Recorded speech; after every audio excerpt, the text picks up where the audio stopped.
When I was 8 years old, my parents cruelly threw me out of the house. I wandered through the night until my aunt found me and took me in. I'll never forget that night when I was only 8 years old. My harsh parents yelled at me and threw me out the house.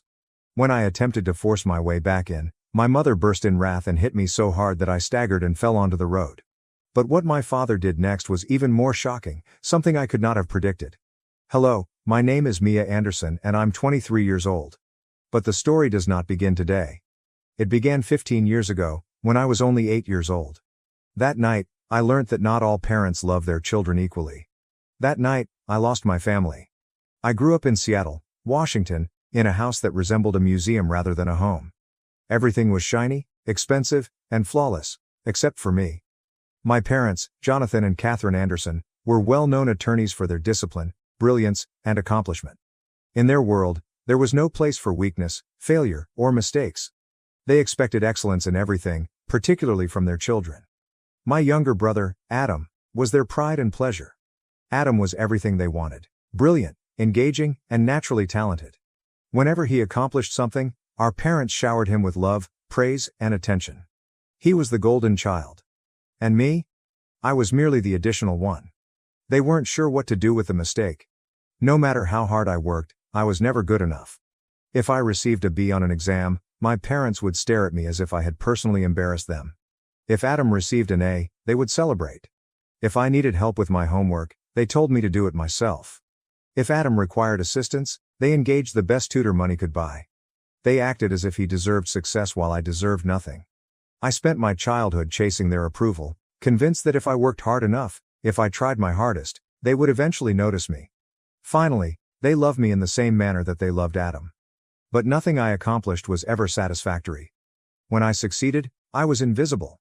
When I failed, I was apparent. When I was 8 years old, things changed.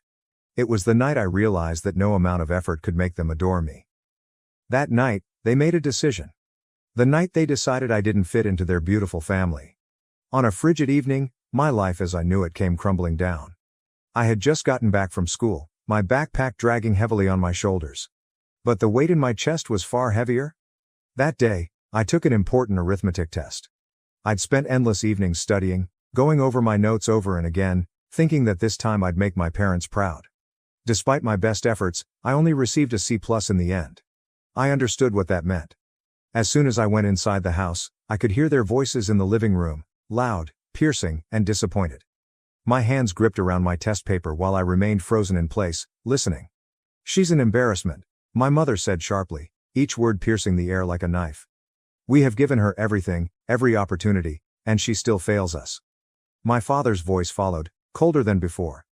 "We've done our best to shape her into something worthwhile, but she keeps proving she's not meant to succeed." My gut wrenched horribly, and I felt my breath catch. They were talking about me again. "She's lazy," my father added. "No matter how much we push her, she never rises to the occasion. She is not the kind of child we can be proud of." Tears welled in my eyes, blinding my vision. I tried. I'd done everything I could and worked harder than ever. But it wasn't enough. Then my mother's voice broke the silence in a way that made my blood run cold. "We can't keep doing this. Maybe it's time for her to leave." I felt the ground beneath me shift. For a moment, I thought I misheard her. I was 8 years old. She couldn't have meant that. But she did. After supper, my parents summoned me to the living room. My father sat on the couch with his arms tightly crossed over his chest. My mother stood beside him with an unreadable expression. Adam was nowhere to be found. He never had to witness these events. "Mia, we've talked about this," my father remarked, his tone calculated and dispassionate.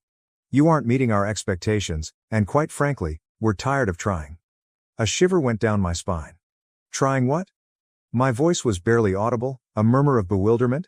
My mother did not hesitate. "Trying to fix you," she stated bluntly. "If you can't live up to what we expect, then maybe you don't belong here." My breath got locked in my throat.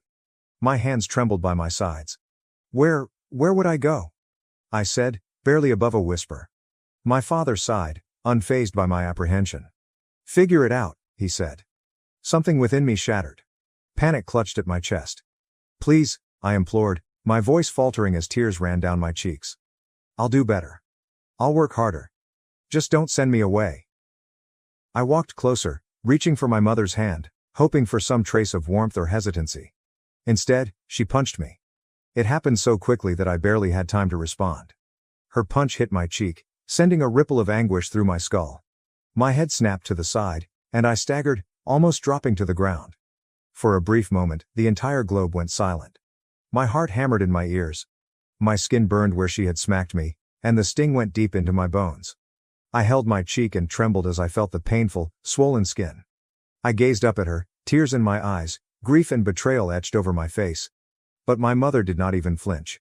"Get out," she ordered, her tone low, harsh, and definitive. I looked to my father for some sort of protest, some indication that he disagreed with what had just occurred. But he didn't even look at me. That was it. That was when I stopped being their daughter. The moment I realized they never wanted me in the first place. The sting on my cheek grew worse while I remained there, stunned in shock. My mom had punched me. My father had allowed it to happen. And now they're throwing me away as if I'm nothing.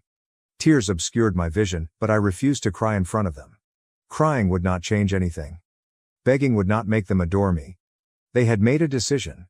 Without further word, I turned and dashed to my room. My hands shook as I grabbed a tiny suitcase and packed whatever clothes I could locate. I wasn't sure where I was going or what I was meant to do. I just knew I needed to leave. As I zipped up the suitcase, I paused for a second and looked around my room. The walls were blank, except for a few old sketches from my childhood. My bed, which I had slept in for years, suddenly felt unfamiliar.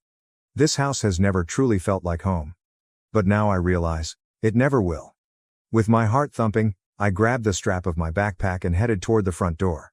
My mother was standing in the hallway, arms crossed, looking at me with frigid contempt.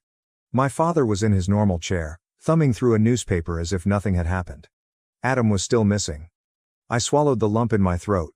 One final chance. Maybe if I stared at them long enough, they'd see the sorrow in my eyes and alter their minds. Perhaps my mother will regret slapping me. Perhaps my father would tell me to stay. However, they didn't. My mother grabbed the doorknob and swung it open. "Leave." I went outside, hugging my bag tightly, and the cool night air sent shivers down my spine. My feet felt heavy as I walked down the stairs, and my mind begged me to turn back, to do anything, to make them want me. The door slammed closed behind me. I was alone.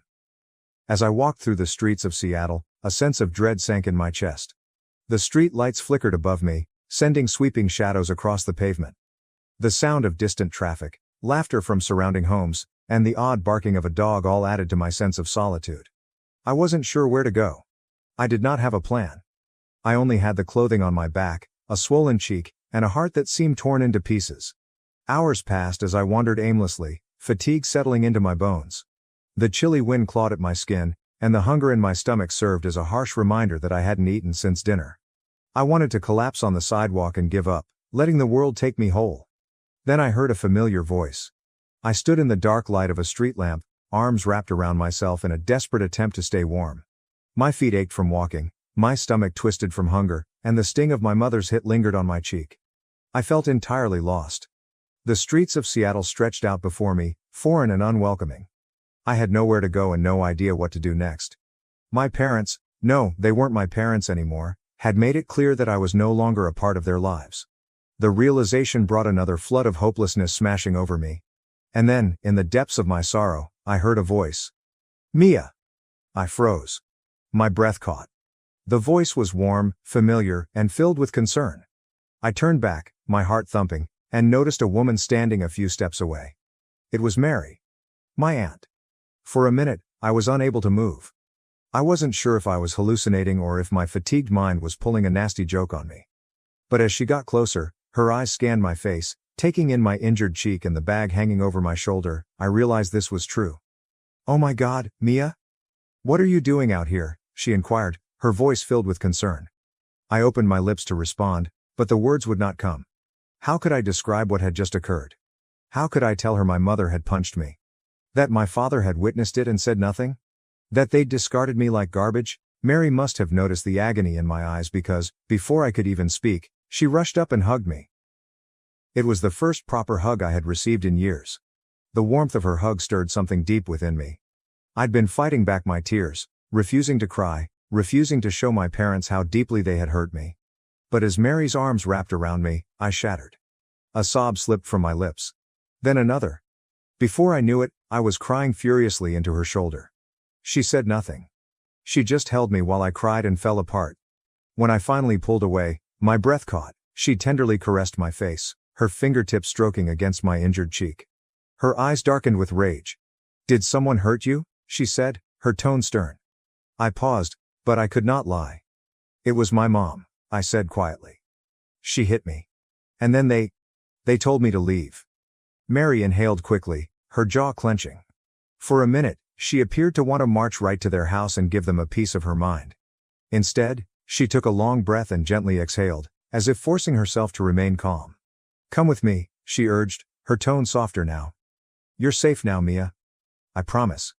She held my hand, and for the first time that night I felt less alone. Mary guided me through the quiet neighborhoods, her grip hard yet pleasant. My legs ached, and my body was fatigued from the constant walking, but I didn't care. For the first time since leaving that place, I felt secure. We arrived at her apartment, a small but charming space tucked in a quiet section of town. When she unlocked the door and led me inside, I felt an overwhelming sense of warmth. Something I had never felt in my own home. There were warm blankets spread over the couch, family portraits on the walls, and the faint aroma of vanilla candles wafted through the air.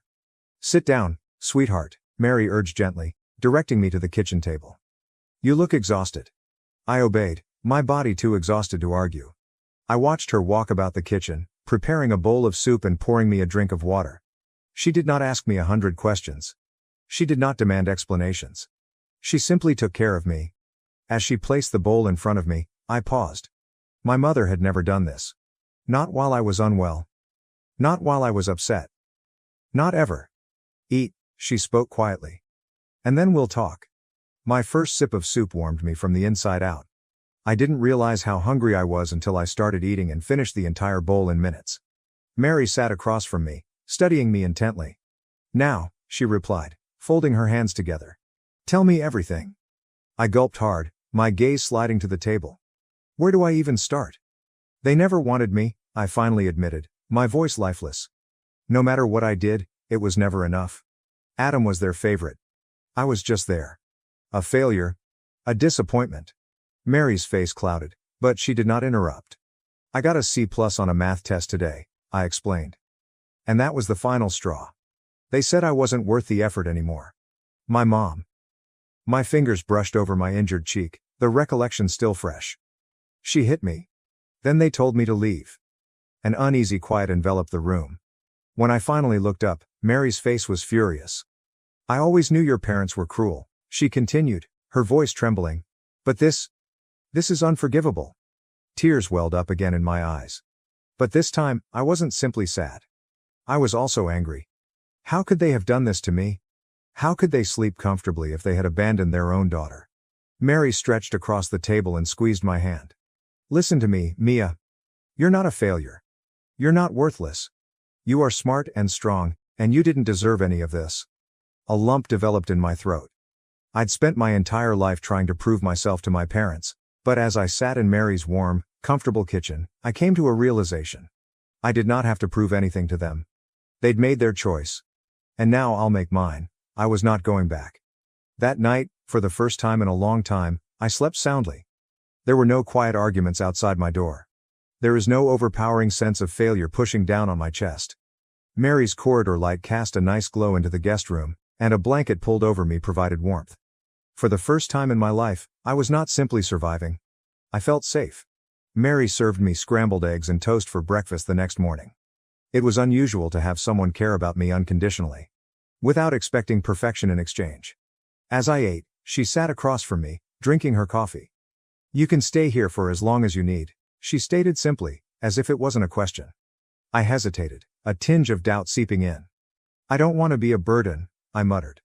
Mary scoffed and shook her head. "You are not a burden, Mia. You never were." Her words sank deep into my chest, releasing years of self-doubt. I had long believed that I was unwelcome. That I was not good enough. But maybe the problem was never mine. Perhaps it was them. With Mary's help, I began to rebuild my life. She assisted me in transferring to a new school where I could start over, free from the continual weight of my parents' expectations. At first, it was difficult. I still cringed at loud voices. I still felt like I needed to prove my worth to everyone around me. But Mary never made me forget my potential. "You're smart, Mia. You can do anything you set your mind to," Mom told me every day. I studied harder than ever. Not because I want approval, but because I wanted to prove to myself that I was capable. Slowly, I began to excel in school and gained confidence in my own talents. Meanwhile, my brother Adam remained inside the house, still imprisoned by our parents' crushing expectations. I scarcely spoke to him throughout those first several years, but I was concerned about him. I'd escaped. However, he was still stuck. My phone chimed one evening as I was sitting on the couch, scrolling through my school assignments. My heart almost stopped when I saw Adam's name on the screen. "Adam. Hello, could we talk?" I stared at the message, my fingers hanging above the keyboard. A part of me wanted to dismiss it, to leave that period of my life behind and never look back.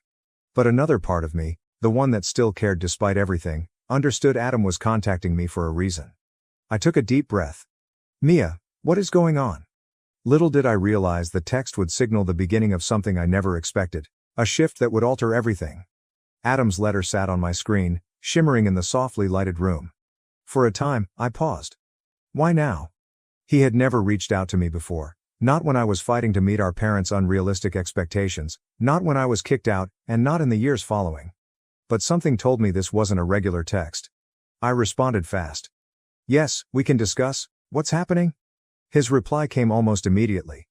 "Adam. Can we meet? I need to get out of here for a while." I could sense the desperation in his words. It wasn't like Adam to sound unsure, not the golden boy, the favorite child who always got his way. But something had changed. An hour later, I met him in a quiet coffee shop near Mary's flat. When I saw him, I knew something was wrong. The confident, polished brother I recalled appeared weary. His eyes were sunken, his posture slouched, and his fingers tapped nervously on the table. He looked up as I sat down, his face hesitant and almost remorseful. "Hey." I nodded and kept my voice neutral. "Hey." We didn't speak for a while. The stillness between us was dense with unspoken words. Finally, Adam moaned and scratched his temples. "Mom and Dad are suffocating me," he said. "They won't let me do anything that doesn't fit their idea of success. I told them I wanted to go to a performing arts school, and they lost it. They said I was wasting my potential." I frowned. "What do you mean?" "I thought you wanted to follow in their footsteps, law school, corporate success, all of that." Adam gave out a hollow laugh. "That's what they wanted. Not me." For the first time, I looked at him, not as the sibling I despised for being the favorite, but as someone who had been trapped like me. He may not have been kicked out like I was, but he had been just as confined and crushed by expectations. "I can't do this anymore, Mia," he said, his voice raspy. "I don't want to wake up every day feeling like I have to be perfect just to be worthy of their approval." I had a strong sense of recognition. I understood that feeling better than anyone else. I took a deep breath.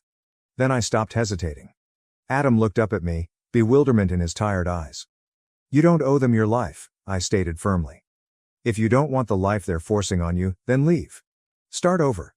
You have a choice, Adam." His jaw stiffened. "It's not that easy," he remarked. "I still live under their roof. They pay for everything, school, clothes, food.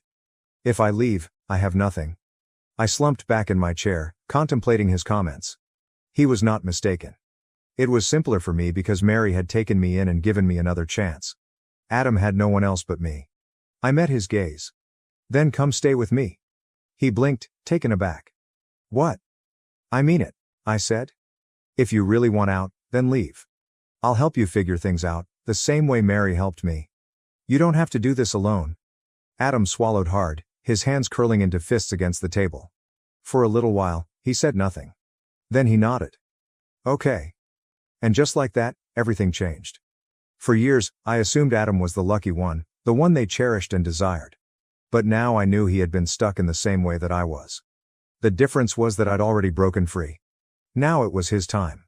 The tension in the air the night Adam departed our parents' house was almost unbearable. He had packed a single bag, just as I did years before. But, unlike me, he could choose to leave. He was not being tossed out. He was finally gaining control of his own life. Mary and I waited for him outside, in her car, which was parked a few homes away from our boyhood home. My gut was tight with apprehension, knowing our parents would not let him leave without a battle. But Adam was determined. He'd spent years as their perfect son, their golden child.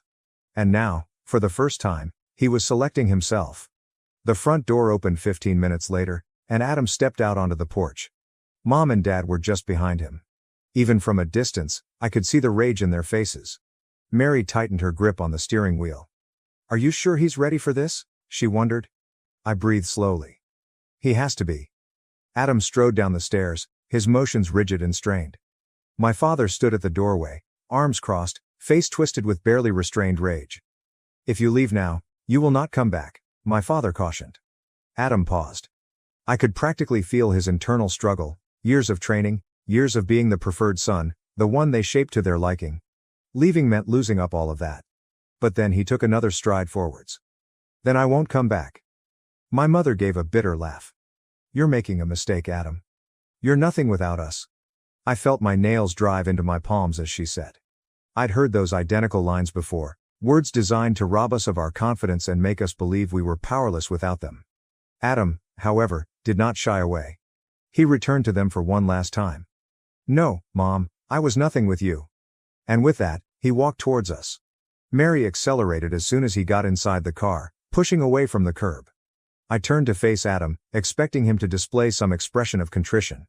But instead, he sighed with relief. For the first time in his life, he was free. That night, Adam stayed in Mary's guest room, which had become my safe haven all those years before. He was quiet at first while processing everything. But as we sat at the kitchen table, something about him felt lighter. "I should have done this sooner," he said, staring at his hands. I gave him a slight smile. "You did it when you were ready. That's all that matters." Mary touched his shoulder. "You'll figure things out, Adam. And you don't have to do it alone." I nodded in accord. "We're in this together." For years, I believed that my family was irreparably shattered, and that I would never have a sister who genuinely understood what I had been through. But as I sat with Adam and watched his confidence begin to recover, I noticed something. Perhaps we were not broken. We were just breaking free. The days that followed seemed strange. Adam was finally out of his parents' grasp, but he was still getting used to his new situation. At first, he was quiet and reserved. He spent a long time lost in thought, contemplating what had happened. But gradually, I began to see the true guy emerge. He played his guitar more, something he had to give up due to our parents' stringent prohibitions. He began talking again about music school, songwriting, and finally doing something for himself rather than for them. It was weird to see him without the weight of their expectations on him. However, it was wonderful. We were sitting on Mary's little balcony, admiring the city lights, when Adam turned to face me. "Do you ever think about them?" he inquired tentatively. I breathed gently, my fingers stroking the mug's rim. "I used to," I confessed. "For years, I wanted them to regret what they did. I wanted them to realize their mistake, to come find me and beg for forgiveness." Adam nodded while looking down. "And now?" I considered it briefly before shaking my head. "Now, I don't care anymore." And I intended it. I had spent so much of my youth and adolescence needing something from them that they would never give me. Love, approval, or an apology. But the truth was that I didn't need it anymore. They were not part of my life. I was better off without them. Adam remained silent for a time before nodding. "I think I'm getting there too." We sat in peaceful silence, the weight of the past gradually fading into the night air. As the months passed, I immersed myself in my studies, resolved to make something of my life, not for them, but for myself. Adam began writing and recording music with a newfound freedom. For the first time, we were creating lives we truly desired. And then one day, Mary approached us with an idea that would change everything. We were sitting in the living room, laughing at one of Adam's stupid song lyrics, when she gave us a thoughtful look. "What if we did something with all of this?" she was asking. Adam lifted his eyebrow. "With my music?" "Number. With everything we've been through," she clarified. "You both know what it feels like to be rejected, to be told you're not enough. What if we created a place for kids who feel the same way?" I frowned. "What do you mean?" Mary leaned forward, eagerness in her eyes. "A community center? A place where kids and teenagers who feel lost, abandoned, or pressured by their families can come and just be themselves. No expectations. No judgment. Just support." The notion settled in my chest like a spark waiting to ignite. I remembered the kid I used to be, the child who yearned for affection, a secure haven, and someone to tell her she was enough. I envisioned what it would have been like if such a location existed back then. Adam sat up taller. We could have music programs, art classes, tutoring. A place where kids can actually do what they love without fear of being told they're wasting their time. Mary nodded. Exactly. I met Adam's stare and knew we were going to do this. We intended to make our misery significant. We were finally going to build the home we never had. Months later, what began as a notion became a reality. The Anderson Community Center, which we called after ourselves rather than our parents, gradually took shape. We got a small place, raised finances, and created something from nothing. A place where children might pursue their passions without fear, pressure, or rejection. Every time I stepped inside, I felt a strong sense of purpose. This was what I was destined to do, not prove myself to my parents or seek their favor. But just when I thought I'd left the past behind, it came calling. It happened during a calm afternoon. I was in the community center reviewing schedules when my phone rang. I hadn't seen this number in years. My stomach turned. I almost didn't respond. But then curiosity got the best of me. Hello? A crisp, familiar voice came through the line. Mia. I froze. My mother. It had been years since I'd heard her voice, but just hearing it felt my chest constrict. We need to talk, she said. I clenched my jaw. We really don't. She let out a deep sigh. Enough with the attitude, Mia. We've been patient, but this little act of rebellion has gone on long enough. I nearly laughed. Act of rebellion? Did she really believe I had established a whole new life only to spite her? What do you want? I inquired plainly. Your father and I have been thinking about the future, she said. And we believe it's time you come home. I grabbed the edge of the desk. Home. As if they hadn't discarded me like rubbish. As if she hadn't punched me in the face and declared me worthless. You're getting older, Mia, she continued. You need stability. A real career. That community center nonsense isn't going to sustain you forever. My heart pounded. She had not altered. Not even a little. I took a deep breath and kept my voice calm. Let me make something very clear to you, Mother.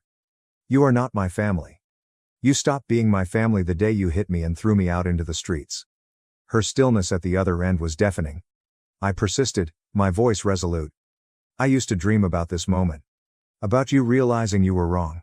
But now I see that you haven't changed at all. And I don't need your approval anymore. I heard a sudden intake of breath. Mia, be reasonable? No. You are reasonable, I replied. I am never coming back to you. I am never letting you have control over me again. You don't get to decide my future. I do. And I choose to live without you. Her voice became sharp. You're making a mistake. You'll regret this.